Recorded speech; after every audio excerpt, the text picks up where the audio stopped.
പിതാവിന്റെയും പുത്രന്റെയും പരിശുദ്ധാത്മാവിന്റെ നാമത്തിൽ ആമേൻ.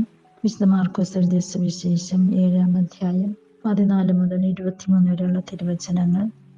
ജനങ്ങളെ വീണ്ടും അടുത്തേക്ക് വിളിച്ച് അവൻ പറഞ്ഞു, നിങ്ങളെല്ലാവരും എൻ്റെ വാക്ക് കേട്ട് മനസ്സിലാക്കുവിൻ. പുറമേ നിന്നും ഉള്ളിലേക്ക് കടന്ന് ഒരുവനെ അശുദ്ധനാക്കാൻ ഒന്നിനും കഴിയുകയില്ല. എന്നാൽ ഉള്ളിൽ നിന്നും പുറപ്പെടുന്നവയാണ് അവനെ അശുദ്ധനാക്കുന്നത്. കേൾക്കാൻ ചെവിയുള്ളവൻ കേൾക്കട്ടെ.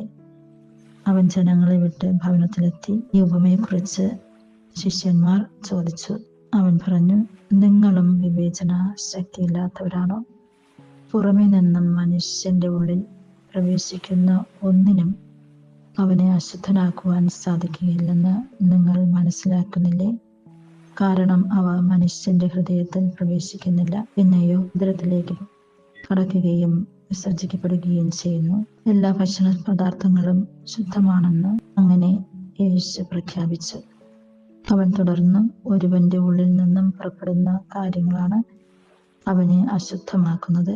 എന്തെന്നാൽ ഉള്ളിൽ നിന്നാണ്, മനുഷ്യന്റെ ഹൃദയത്തിൽ നിന്നാണ് ദുശ്ചിന്ത, പരസംഗം, മോഷണം, കൊലപാതകം, വ്യഭിചാരം, ദുരാഗ്രഹം, ദുഷ്ടത, വഞ്ചന, ആസക്തി, അസൂയ, ദൂഷണം, അഹങ്കാരം, മൂഢത എന്നിവ പുറപ്പെടുന്നത്. ഈ തിന്മകളെല്ലാം ഉള്ളിൽ നിന്നും വരുന്നു. അവ മനുഷ്യനെ അശുദ്ധമാക്കുകയും ചെയ്യുന്നു.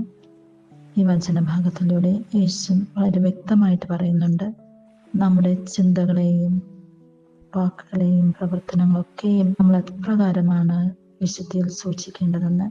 കാരണം നമ്മുടെ ചിന്തകളിൽ നിന്നാണ്, ഉള്ളിൽ നിന്നാണ് വാക്കുകളും പ്രവർത്തനങ്ങളൊക്കെയും പുറപ്പെടുന്നത്. നമ്മൾ വിശുദ്ധിയിലായിരിക്കുവാനായിട്ട് പരിശ്രമിക്കാം. അതിനായിട്ടുള്ള കൃപാവരങ്ങൾ പിതാവായ ദൈവം നമ്മൾക്ക് ഓരോരുത്തർക്കും നൽകട്ടെ എന്ന് പ്രാർത്ഥിക്കുന്നു.